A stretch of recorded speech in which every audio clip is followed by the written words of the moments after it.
ہر چیز سے خوب واقف ہے۔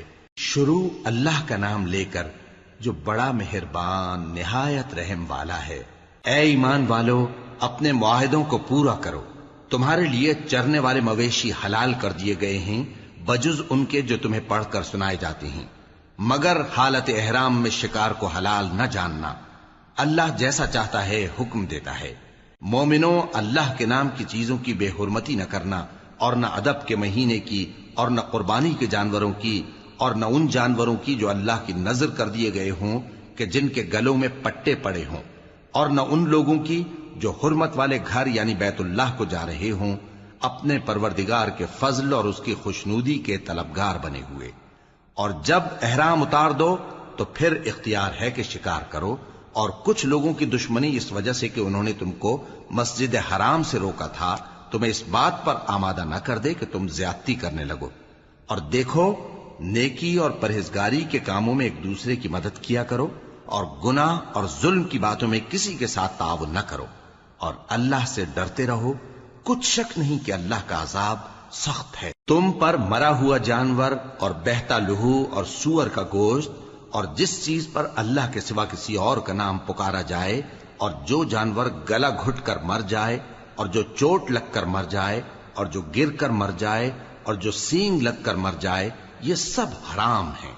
اور وہ جانور بھی جس کو درندے پھاڑ کھائیں، مگر جس کو تم مرنے سے پہلے ذبح کر لو، اور وہ جانور بھی جو غیر اللہ کے آستانے پر ذبح کیا جائے، اور یہ بھی کہ پانسوں سے قسمت معلوم کرو، یہ سب گناہ کے کام ہیں۔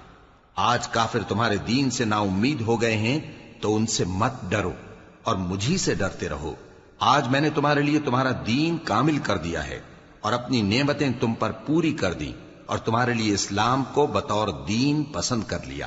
ہاں، جو شخص بھوک میں ناچار ہو جائے بشرطے کہ گناہ کی طرف مائل نہ ہو تو اللہ بخشنے والا ہے، بڑا مہربان ہے۔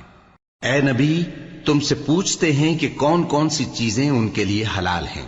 ان سے کہہ دو کہ سب پاکیزہ چیزیں تم کو حلال ہیں، اور وہ شکار بھی حلال ہے جو تمہارے لیے ان شکاری جانوروں نے پکڑا ہو جن کو تم نے سدھا رکھا ہو، اور جس طریق سے اللہ نے تمہیں شکار کرنا سکھایا ہے اس طریق سے تم نے ان کو سکھایا ہو۔ تو جو شکار وہ تمہارے لیے پکڑ رکھیں اس کو کھا لیا کرو، اور شکاری جانوروں کے چھوڑتے وقت اللہ کا نام لے لیا کرو، اور اللہ سے ڈرتے رہو، بے شک اللہ جلد حساب لینے والا ہے۔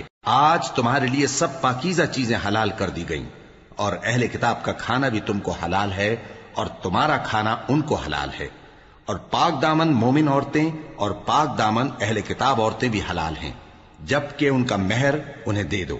اور نکاح سے عفت قائم رکھنی مقصود ہو، نہ کہ کھلی بدکاری کرنی اور نہ چھپی دوستی کرنی۔ اور جو شخص ایمان کا منکر ہوا اس کے عمل ضائع ہو گئے اور وہ آخرت میں نقصان پانے والوں میں ہوگا۔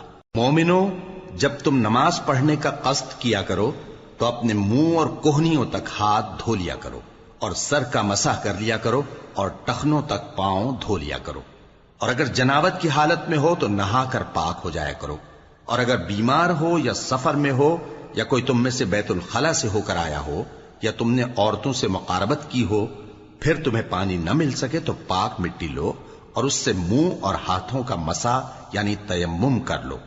اللہ تم پر کسی طرح کی تنگی نہیں کرنا چاہتا، بلکہ یہ چاہتا ہے کہ تمہیں پاک کرے اور اپنی نعمتیں تم پر پوری کرے تاکہ تم شکر کرو۔ اور اللہ نے جو تم پر احسان کیے ہیں ان کو یاد رکھو، اور اس کے عہد کو بھی جس کا تم سے قول لیا تھا، یعنی جب تم نے کہا تھا کہ ہم نے اللہ کا حکم سن لیا اور قبول کیا۔ اور اللہ سے ڈرو، کچھ شک نہیں کہ اللہ دلوں کی باتوں تک سے واقف ہے۔ اے ایمان والو، اللہ کے لیے انصاف کی گواہی دینے کے لیے کھڑے ہو جایا کرو، اور کچھ لوگوں کی دشمنی تم کو اس بات پر آمادہ نہ کر دے کہ انصاف ہی نہ کرو۔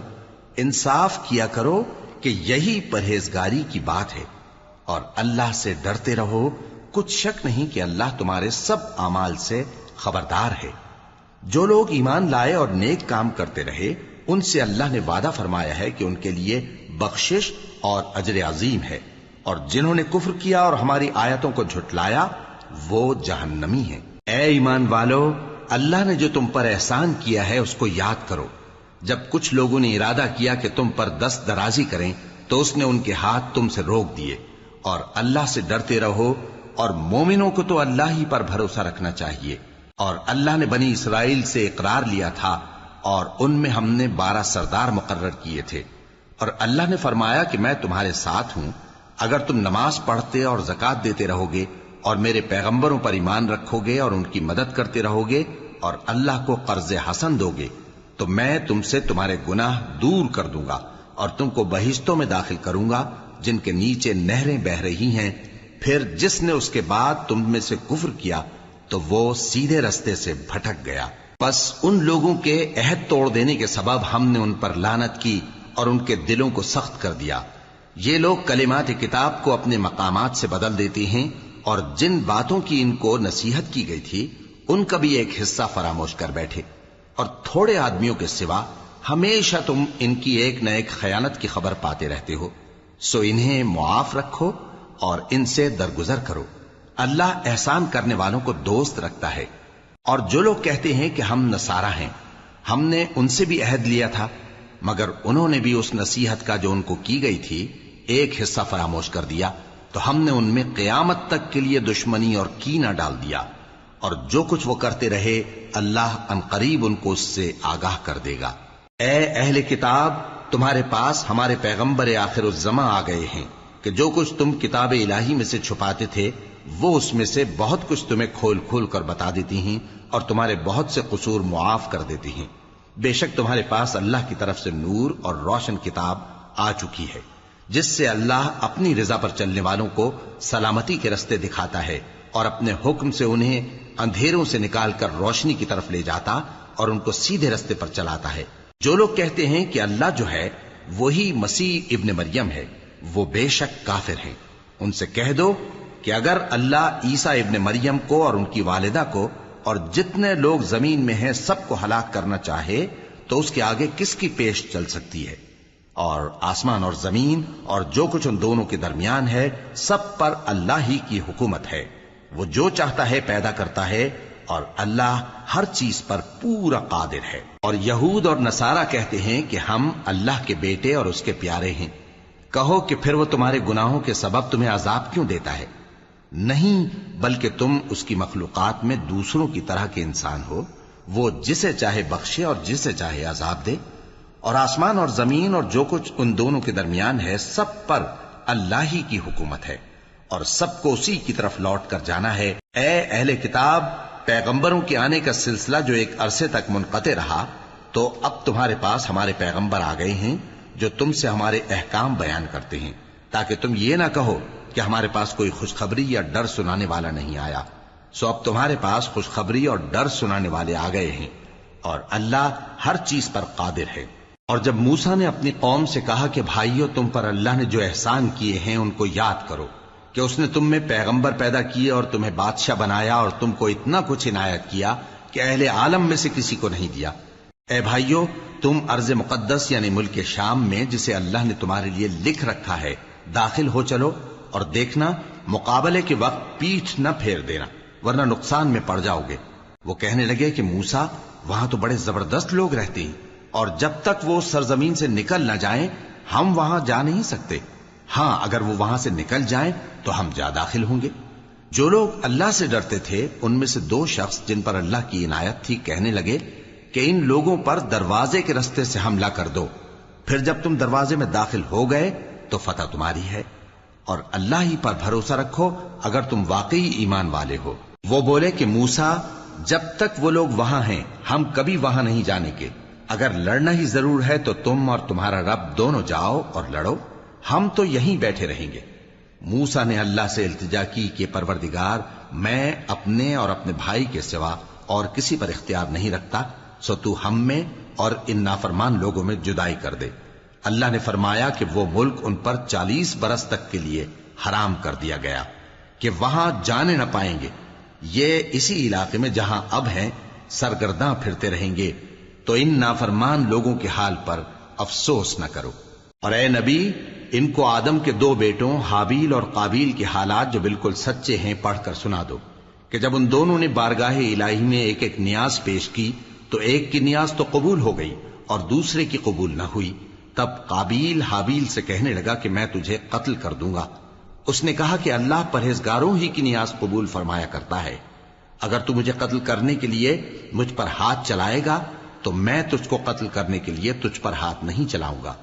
مجھے تو اللہ رب العالمین سے ڈر لگتا ہے، میں چاہتا ہوں کہ تو میرے گناہ کو بھی سمیٹ لے اور اپنے گناہ کو بھی، پھر تو اہل دوزخ میں سے ہو جائے، اور ظالموں کی یہی سزا ہے۔ آخر اس کے یعنی قابیل کے نفس نے اس کو اپنے بھائی کے قتل ہی کی ترغیب دی تو اس نے اسے قتل کر دیا، پھر خسارہ پانے والوں میں ہو گیا۔ اب اللہ نے ایک کوا بھیجا جو زمین کریدنے لگا تاکہ اسے دکھائے کہ اپنے بھائی کی لاش کو کیسے چھپائے۔ کہنے لگا، ہائے کمبختی، مجھ سے اتنا بھی نہ ہو سکا کہ اس کوے جیسا ہی ہوتا کہ اپنے بھائی کی لاش چھپا دیتا۔ پھر وہ پشیمان ہو گیا۔ اس قتل کی وجہ سے ہم نے بنی اسرائیل کے ذمے یہ بات لکھ دی کہ جو شخص کسی کو ناحق قتل کرے گا، یعنی بغیر اس کے کہ جان کا بدلہ لیا جائے یا ملک میں خرابی کرنے کی سزا دی جائے، تو اس نے گویا تمام انسانوں کو قتل کیا، اور جو ایک انسان کی جان بچا لے تو گویا اس نے سارے انسانوں کو زندگی دے دی۔ اور ان لوگوں کے پاس ہمارے پیغمبر روشن دلیلیں لا چکے، پھر اس کے بعد بھی ان میں بہت سے لوگ ملک میں زیادتیاں کرنے والے ہیں۔ جو لوگ اللہ اور اس کے رسول سے لڑائی کریں اور ملک میں فساد کرنے کو دوڑتے پھریں، ان کی یہی سزا ہے کہ بری طرح قتل کر دیے جائیں یا سولی چڑھا دیے جائیں، یا ان کے ایک ایک طرف کے ہاتھ اور ایک ایک طرف کے پاؤں کاٹ دیے جائیں، یا ملک سے غائب کر دیے جائیں۔ یہ تو دنیا میں ان کی رسوائی ہے، اور آخرت میں ان کے لیے بڑا بھاری عذاب تیار ہے۔ ہاں، جن لوگوں نے اس سے پیشتر کہ تمہارے قابو آ جائیں توبہ کر لی تو جان رکھو کہ اللہ بخشنے والا ہے، مہربان ہے۔ اے ایمان والو، اللہ سے ڈرتے رہو اور اس کا قرب تلاش کرتے رہو، اور اس کے رستے میں جہاد کرو تاکہ کامیاب ہو جاؤ۔ جو لوگ کافر ہیں، اگر ان کے پاس روئے زمین کا سب مال و متاع ہو اور اس کے ساتھ اسی قدر اور بھی ہو تاکہ قیامت کے روز عذاب سے بچنے کا بدلہ دیں، تو ان سے قبول نہیں کیا جائے گا، اور ان کو درد دینے والا عذاب ہوگا۔ وہ چاہیں گے کہ آگ سے نکل جائیں مگر اس سے نہیں نکل سکیں گے، اور ان کے لیے ہمیشہ کا عذاب ہے۔ اور چوری کرنے والا مرد اور چوری کرنے والی عورت، ان کا ایک ایک ہاتھ کاٹ دو۔ یہ ان کے کرتوتوں کی سزا اور اللہ کی طرف سے عبرت کے طور پر ہے، اور اللہ زبردست ہے، صاحب حکمت ہے۔ پھر جو شخص گناہ کے بعد توبہ کر لے اور نیکوکار ہو جائے تو اللہ اس کو معاف کر دے گا۔ کچھ شک نہیں کہ اللہ بڑا بخشنے والا ہے، بڑا مہربان ہے۔ کیا تم کو معلوم نہیں کہ آسمانوں اور زمین میں اللہ ہی کی سلطنت ہے، جس کو چاہے عذاب کرے اور جسے چاہے بخش دے، اور اللہ ہر چیز پر پوری طرح قادر ہے۔ اے پیغمبر، جو لوگ کفر میں جلدی کرتے ہیں، کچھ تو ان لوگوں میں سے وہ ہیں جو منہ سے کہتے ہیں کہ ہم مومن ہیں لیکن ان کے دل مومن نہیں ہیں، اور کچھ ان میں سے جو یہودی ہیں، ان کی وجہ سے غمناک نہ ہونا۔ یہ لوگ جھوٹی باتیں بنانے کے لیے جاسوسی کرتے پھرتے ہیں، اور ان دوسرے لوگوں کے لیے جاسوس بنے ہیں جو ابھی تمہارے پاس نہیں آئے۔ باتوں کو ان کے مقامات میں ثابت ہونے کے بعد دور لے جاتے ہیں، لوگوں سے کہتے ہیں کہ اگر تم کو یہی حکم ملے تو اسے قبول کر لینا، اور اگر یہ نہ ملے تو اس سے بچنا، اور جس کو اللہ گمراہ کرنا چاہے تو اس کے لیے تم اللہ کی طرف سے ہدایت کا کچھ بھی اختیار نہیں رکھتے۔ یہ وہ لوگ ہیں جن کے دلوں کو اللہ نے پاک کرنا نہیں چاہا، ان کے لیے دنیا میں ذلت ہے اور آخرت میں بڑا عذاب ہے۔ یہ جھوٹی باتیں بنانے کے لیے جاسوسی کرنے والے اور رشوت کا حرام مال کھانے والے ہیں۔ اگر یہ تمہارے پاس کوئی مقدمہ فیصل کرانے کو آئیں تو تم ان میں فیصلہ کر دینا یا روگردانی کر لینا، اور اگر ان سے روگردانی کرو گے تو وہ تمہارا کچھ بھی نہیں بگاڑ سکیں گے۔ اور اگر فیصلہ کرنا چاہو تو انصاف کا فیصلہ کرنا، کہ اللہ انصاف کرنے والوں کو دوست رکھتا ہے۔ اور یہ تم سے اپنے مقدمات کیوں کر فیصل کرائیں گے جبکہ خود ان کے پاس تورات موجود ہے جس میں اللہ کا حکم لکھا ہوا ہے۔ یہ اسے جانتے ہیں، پھر اس کے بعد اس سے پھر جاتے ہیں، اور یہ لوگ ایمان ہی نہیں رکھتے۔ بے شک ہم نے تورات نازل فرمائی جس میں ہدایت اور روشنی ہے، اسی کے مطابق انبیاء جو اللہ کے فرما بردار تھے یہودیوں کو حکم دیتے رہے ہیں، اور مشائخ اور علماء بھی، کیونکہ وہ اللہ کی کتاب کے نگہبان مقرر کیے گئے تھے اور اس پر گواہ تھے، یعنی حکم الہی کا یقین رکھتے تھے۔ سو تم لوگوں سے مت ڈرنا اور مجھی سے ڈرتے رہنا اور میری آیتوں کے بدلے تھوڑی سی قیمت نہ لینا، اور جو اللہ کے نازل فرمائے ہوئے احکام کے مطابق حکم